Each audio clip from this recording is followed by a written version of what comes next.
వి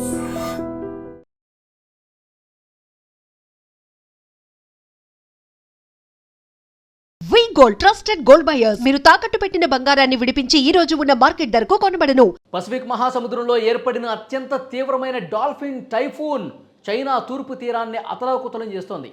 గంటకి 160 కిలోమీటర్ల వేగంతో బలమైనటువంటి గాలులు, ఒక ప్రచండ గాలులు దూసుకొస్తున్నటువంటి ఈ తుఫాను దెబ్బకి ఆ దేశంలో ఉన్నటువంటి వాణిజ్య రాజధాని షాంఘై చిగురుటాకులా వణిగిపోయింది. ఇంకా దాని చుట్టుపక్కల ఉన్నటువంటి ప్రధాన పట్టణాలన్నీ కూడా స్తంభించిపోయిన పరిస్థితుంది.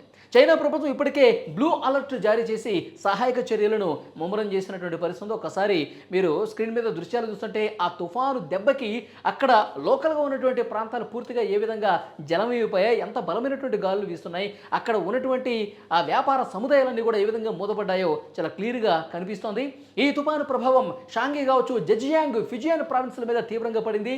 ముందు జాగ్రత్త చర్యగా షాంఘైలోని హాంకియాబో పుడాంగ్ అంతర్జాతీయ విమానాశ్రయాల్లో ఆదివారం నాటికి, అంటే నిన్నటికి 1300కు పైగా విమాన సర్వీసులను రద్దు చేశారంటే ఈ బలమైన తుఫాను, ఈ డాల్ఫిన్ తుఫాను తీవ్రత ఏ స్థాయిలో ఉందో అర్థం చేసుకోవచ్చు.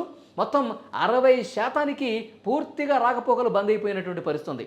ప్రయాణికులు తీవ్రంగా ఇబ్బంది పడుతున్నారు. ఎందుకంటే ముందుగా షెడ్యూల్ చేసుకుని ఉంటారు పలానా ప్రాంతానికి వెళ్ళాలని, వ్యాపార పనితం కావచ్చు, ఆరోగ్య సమస్యలు కావచ్చు, ఇంకా ఏదైనా వాళ్ళు ప్రయాణం చాలా వెళ్ళాలనుకుంటారు. కానీ ఒక్కసారిగా వచ్చినటువంటి బలమైన తుఫాను వల్ల అందరూ కూడా చాలామంది ఎయిర్పోర్ట్లోనికి ఉండిపోయారు, చాలామంది ఇళ్లలోని ఉండిపోయి బయటకు రాలేనటువంటి పరిస్థితి ఉంది.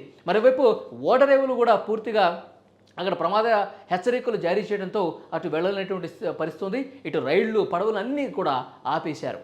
ఈ భారీ వర్షాలు, వరదల ముప్పు పొంచి ఉండటంతో చైనా ప్రభుత్వం పూర్తిగా అప్రమత్తమైంది. జెజియాంగ్ ప్రావిన్స్లో తైజౌ నగరం, షాంఘై పరిసర లోతట్టు ప్రాంతాల నుంచి సుమారు 4 లక్షల మంది, దాదాపు 4 లక్షల మందిని సురక్షిత ప్రాంతాలు తరలించారంటే ఇదంతా ఈ తుఫాను ఏ స్థాయిలో ఉందో దీని తీవ్రత అర్థమవుతుంది. మరోవైపు పాఠశాలలు, వ్యాపార సంస్థలు, పర్యాటక కేంద్రాలు అన్నిటికీ కూడా 3 రోజుల పాటు సెలవులు ప్రకటించినటువంటి పరిస్థితి ఉంది. చైనా తీరాన్ని తాగటానికి ముందే ఈ డాల్ఫిన్ తుఫాను జపాన్లోని ఒకినావా దీవులు, తైవాన్ ఉత్తర ప్రాంతాల్లో కుండపోత వర్షాలతో బీభత్సం సృష్టించింది. ఇది చైనా రావడానికి ముందే జపాన్ని ఒక కుదిపేసి ఇప్పుడు చైనాకి ఎంటర్ అయినటువంటి పరిస్థితుంది. ప్రభావిత ప్రాంతాల్లో 200 నుంచి 400 మిల్లీమీటర్ల వర్షపాతం నమోదయ్యే అవకాశం ఉంది భవిష్యత్తులో. అంటే ఈ 2-3 రోజుల్లో. ఈ దశాబ్దంలోనే ఇది అత్యంత ప్రమాదకరమైనటువంటి తుఫానుల్లో ఒకటిగా పరిణమించే ప్రమాదం ఉందని చైనా వాతావరణ కేంద్రం తీవ్ర హెచ్చరికలు జారీ చేసింది.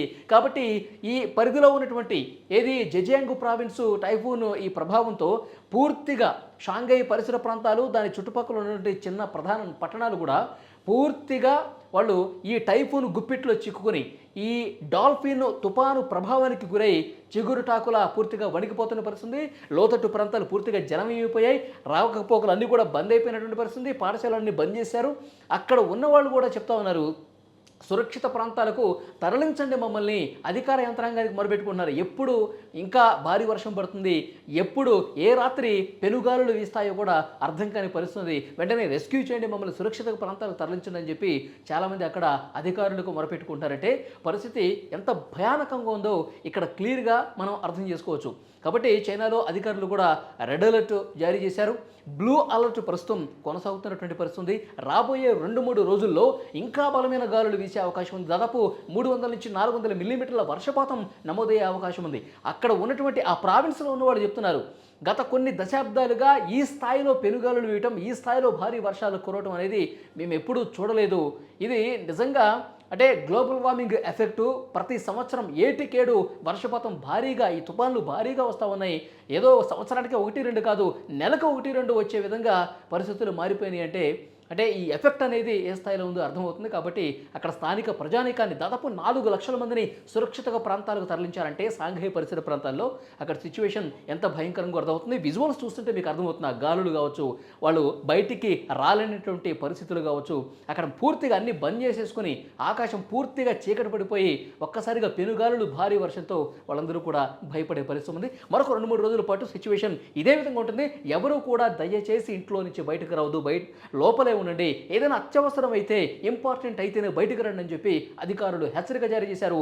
మొత్తానికి షాంఘై ఇంకా అక్కడ ఉన్నటువంటి మిగతా ప్రావిన్సుల్లో ఒక అలర్ట్, ఒక రెడ్ అలర్ట్ కొనసాగుతుంది. ఒక భయానకమైనటువంటి పరిస్థితి అక్కడ కనిపిస్తుంది. అధికారులు ఎప్పటికప్పుడు అక్కడ మానిటరింగ్ చేస్తున్నటువంటి సిచ్యువేషన్ కనిపిస్తోంది.